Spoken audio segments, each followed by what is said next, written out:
And we are live. It's Dr. J in the house today. Today, we're going to be talking about the gut-brain connection, specifically connecting it back to anxiety. Just had a clinical call with a patient, and I want to dive in just some of the things that we chatted about. And I'm going to just break down some of the top 5 mechanisms and why and how your gut can create mood issues. And of course, anxiety is a common one. You could put depression, you could put brain fog, you could put OCD in there, right? The same root cause can spiral off different, let's say, symptoms based on kind of your genetic predisposition, but it's the same root issues up top. But we'll focus on the anxiety connection.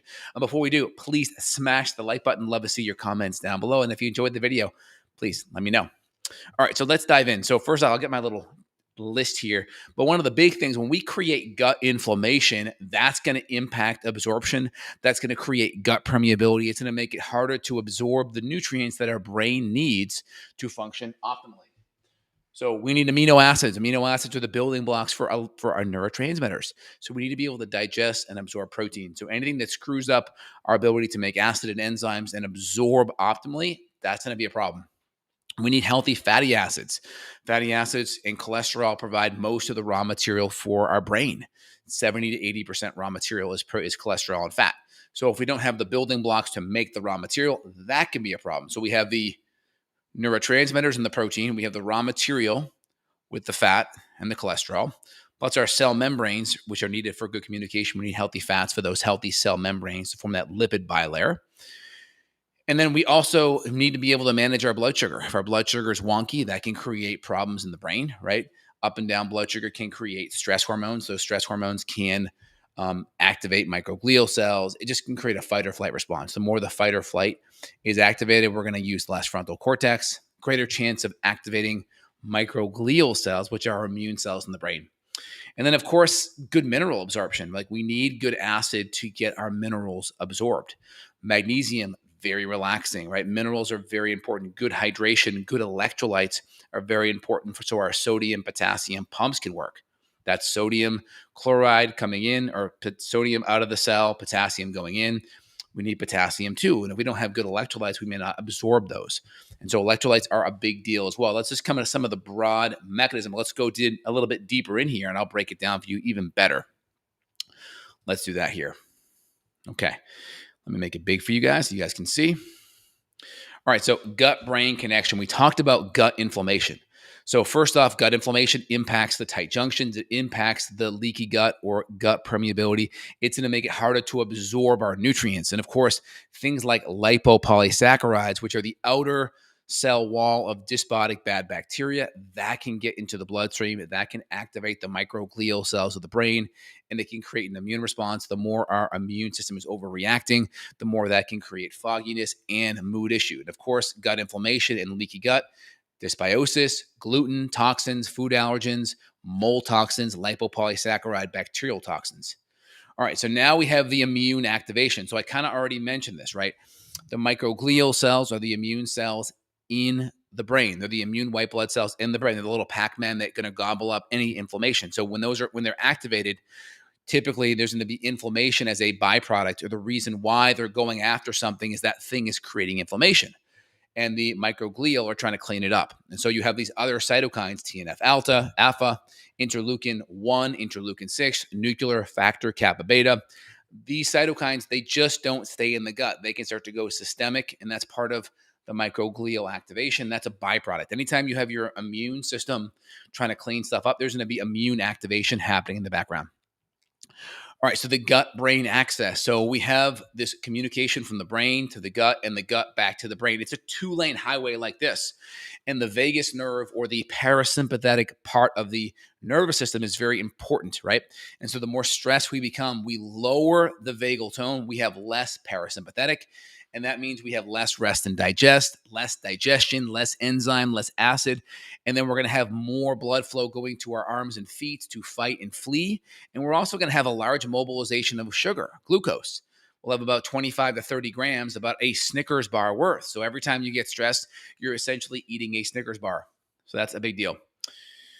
And then, of course, cytokines in the circulation, right? That's going to go to the brain. That can create issues there. And then microbial metabolites. So this is where we see LPS, which can damage that gut lining. All right, so now we have this blood-brain barrier can start to become leaky brain. So we talked about the blood barrier is made up of cells called astrocytes. These can break down. So the cytokines and lipopolysaccharides, they activate the microglial. That's what I mentioned earlier. Overactivation creates neuroinflammation.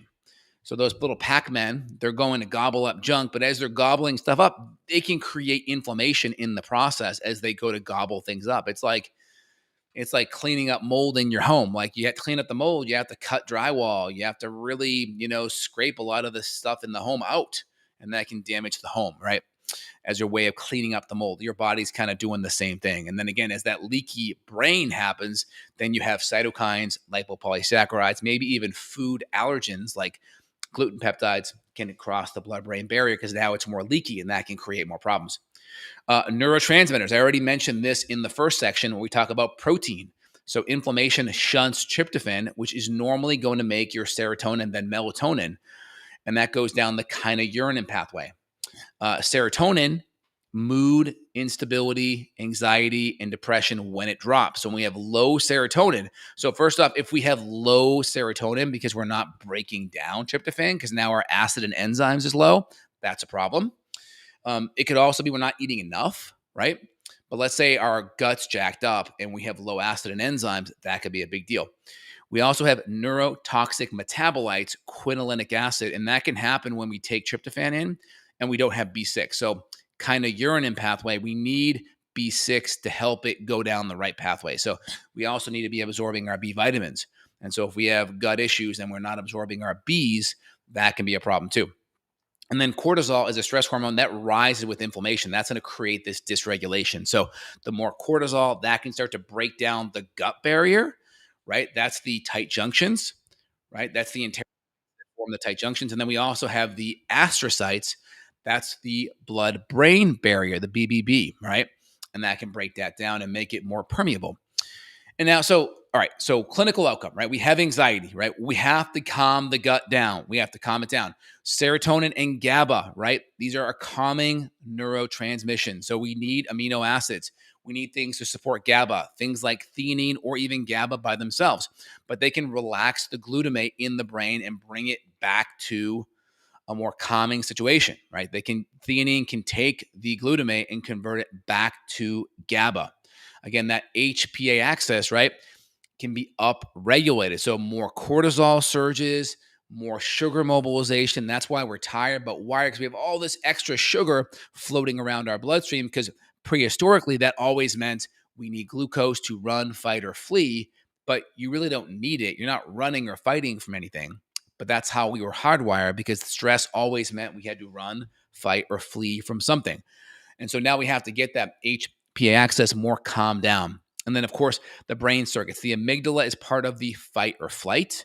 If that's overactivated, that's going to have the increased fear and worry. And the prefrontal cortex is all about emotional regulation and impulse control and thinking about how you're going to solve the problem.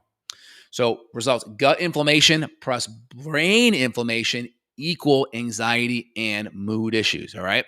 Gut inflammation plus brain inflammation equal anxiety and mood issues. So big things out of the gate we have to look at. We have to look at the triggers of the gut. Is it a food? Is there infections? Are we not digesting our food? Sometimes we may have an infection that creates food issues that then creates low enzymes, low acid, and bile. So it can be all three, but usually one can drive the other, or there can be all at the same time. Is there a foodborne illness? Is there a parasite? Is there H. pylori? Is there a combination of everything? Is there mold toxins, right? Are we eating a lot of inflammatory foods? Are we digesting or breaking down our food? Sometimes there's just a lot of fiber. There's a lot of fermentables. There's a lot of FODMAPs, and our gut bacteria is out of balance, and that can make it more sensitive. And then we have to look at nutrients that we can do. We can do magnesium, we can do theanine, we can do GABA, we can even do an Epsom salt bath. If our gut is really rocking, we can get Epsom salts via our skin. We may want to look at our gut. We want to look at see what's happening under the hood with our gut. We may want to look at what's happening with our neurotransmitters and our hormones. Where's our cortisol rhythm at? Where's our progesterone? Remember, progesterone as a woman is it opens the GABA chloride channels and very relaxing. So if you're more menopausal or you're chronically stressed, that progesterone could be going down. So we may want to look at your female hormones, your cortisol, your progesterone, And then also run organic acids to see where your neurotransmitters are at. Look at serotonin, look at dopamine, look at adrenaline, look at B6. These are all very important nutrients. And also, are you in a moldy home? If you're in a moldy home, that could overactivate those microglial cells because of the mold toxin. So you got to look at everything big picture, but just want to give you guys a couple of good strategies. Also, adaptogens can be helpful to bring that cortisol down, like ashwagandha, rhodiola. Again, you have to look at it. Adaptogens can be palliative. They can also help support the root cause as long as we get to the root cause. And again, a lot of times there's a lot of things happening. So we may recommend some supplements to support healing and palliatively make you feel better while we get to the root cause at the same time. I have no problem doing that, doing both. All right, guys, hope you enjoyed today's video. There's a lot of action-oriented things. If you liked it, let me know. Give me a thumbs up. Put your comments down below. And if you need more support, if you want support on the functional medicine side, feel free, reach out to my staff and team.